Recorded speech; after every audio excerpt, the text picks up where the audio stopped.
Combat traditions of the military forces of the Russian Federation. In the heroic past of the motherland and its combat traditions, we scoop strength and wisdom.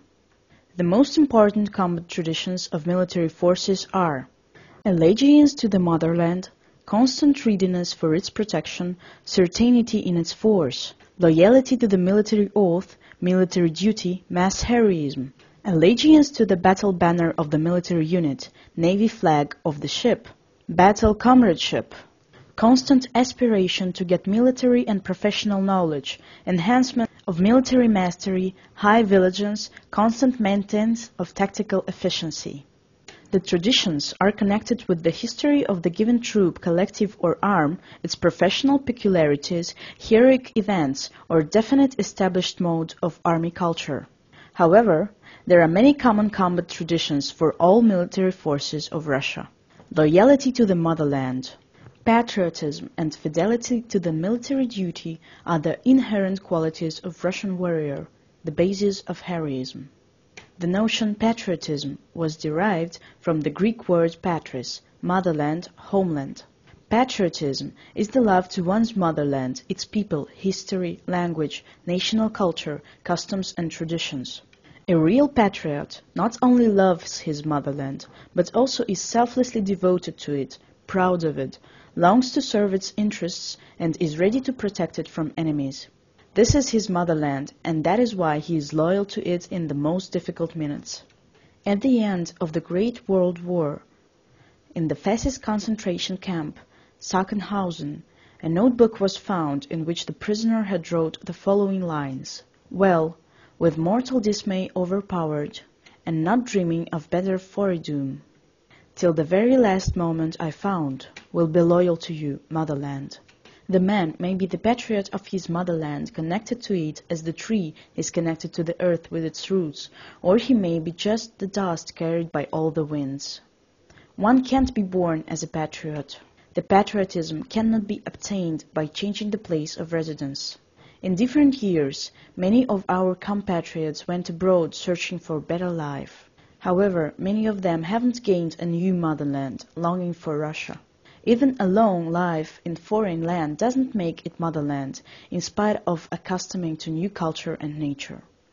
The poet Sergei Vikulov beautifully said about this, "And you, so excellently generous, behead me with forgetfulness for lie.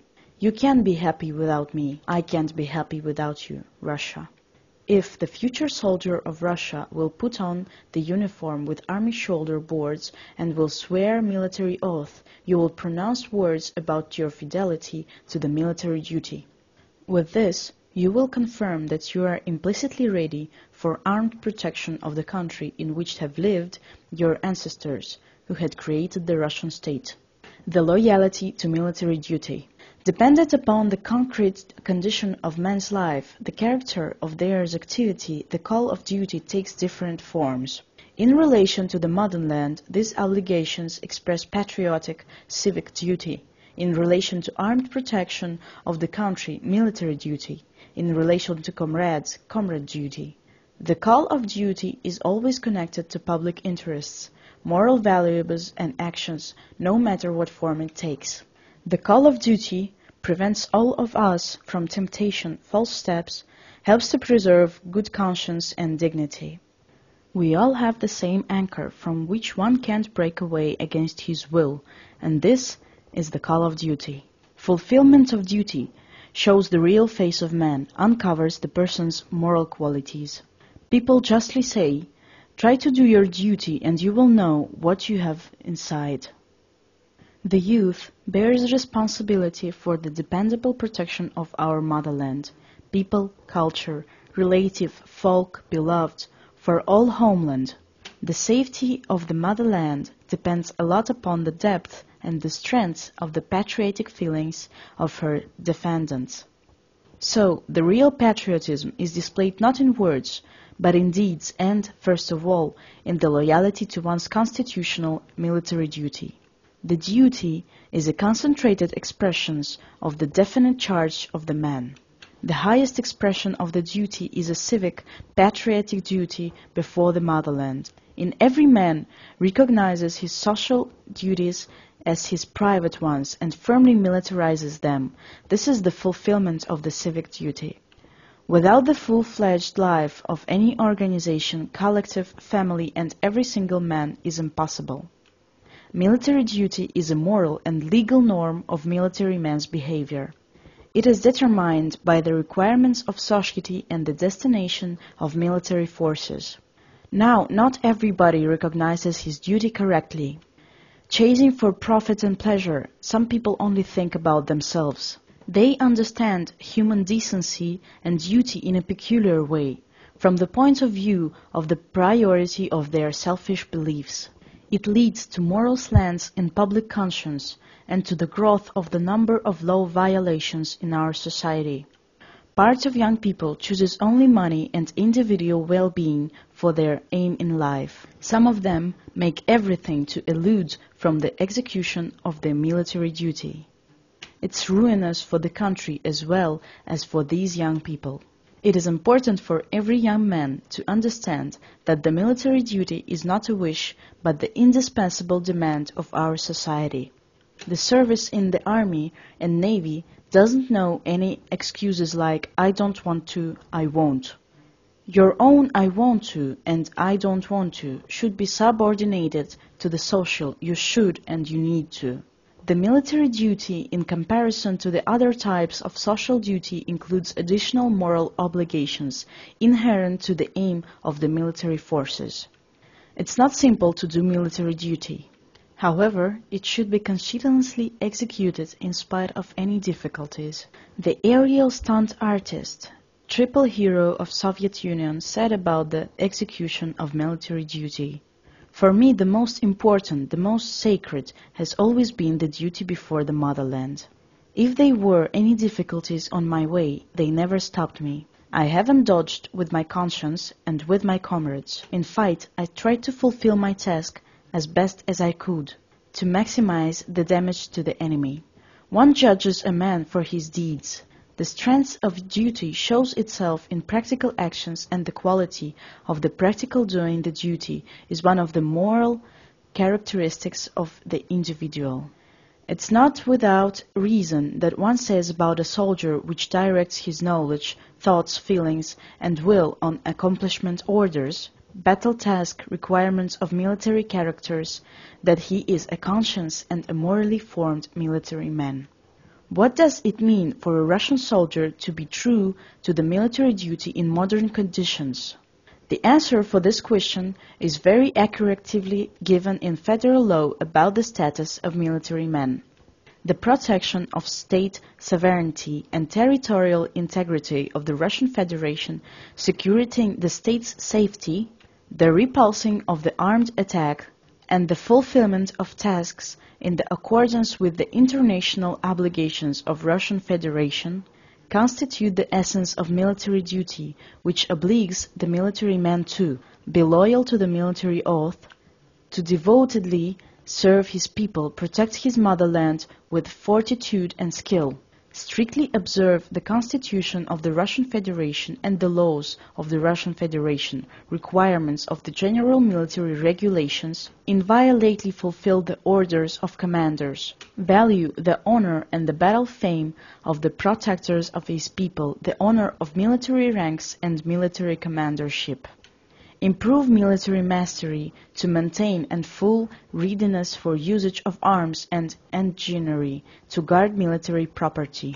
Be disciplined, vigilant to guard state and military secrets.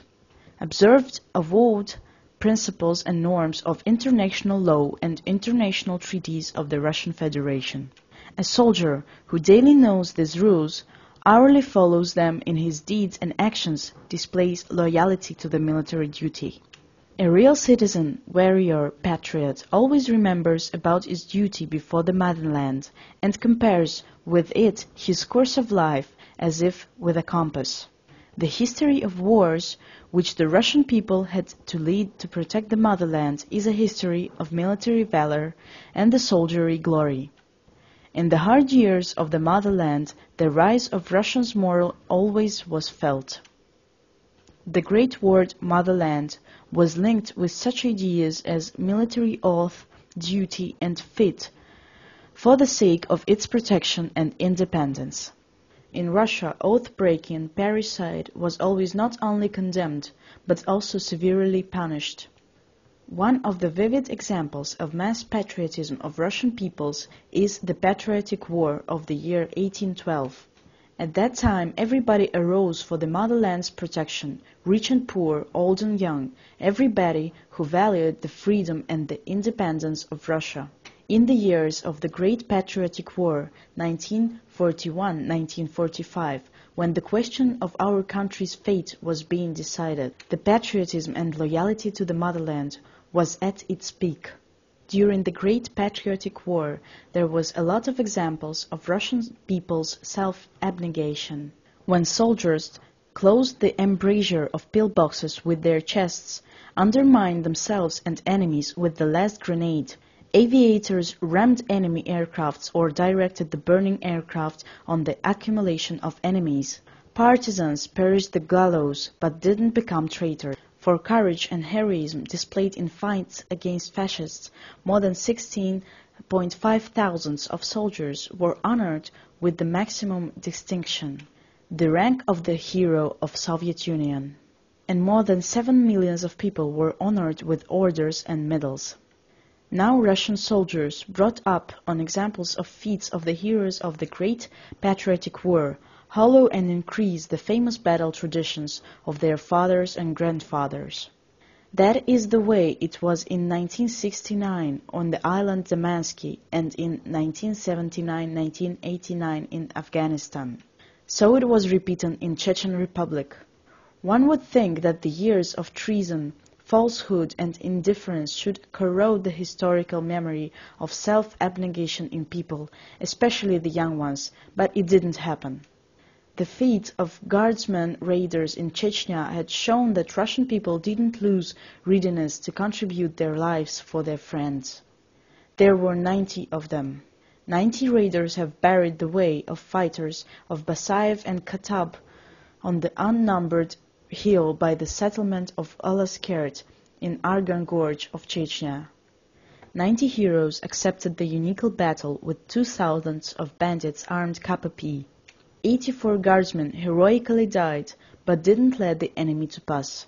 Their feat can be compared with the battle in the Thermopylae Gorge, when 300 of Spartans fought against the horde of Persians going to conquer Greece. They all perished, but saved their motherland with their feat and example. By the Ulusker, the escadron of Pskov raiders have made the step to immortality. The widow of one of the perished raiders said, "I want Alyosha to know that I'll bring up his son the same as he was."